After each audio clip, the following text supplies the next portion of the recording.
Ajib hadis.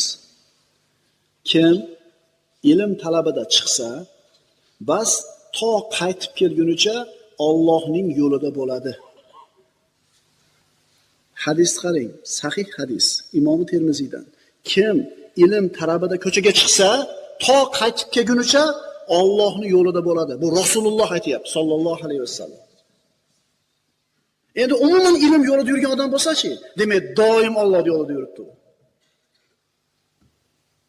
Bilasizlar, masalan, biror bir firmani, biror bir tashkilotni ishi bilan biror safarga chiqib yo'lda musibat chekib, bir oyog'i sinsa yoki bir nogiron bo'lib qolsa, shu firma bu odam o'lguchi oylik bilan ta'minlash kerak.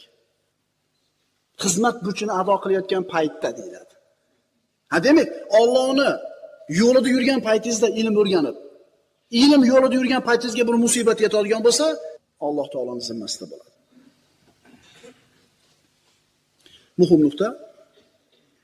Dunyoda boshlagan tijoriy yoki boshqa bir dunyoviy ishingizni oxirigacha yetkiza olmasangiz, sizga hech kim mukofot bermaydi.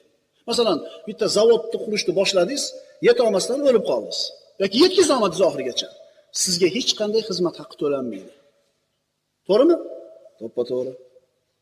Ammo ilm talabida yursiz, garchi bu ilmni oxirigacha yetkiza olmasangiz ham, garchi olim bo'la olmasangiz ham, shu ilm o'qib yurib o'lib ketsangiz, Alloh sizni ilmni maqomiga yetkazdi deganlar qatorida tiltiradi qiyomat kunida. Shuning uchun bir haftada bir marta Qur'onni ko'tarib, masjidga kelib, domladan Qur'ondan ta'lim olib qo'yishlik qo'limizdan kelmaydimi?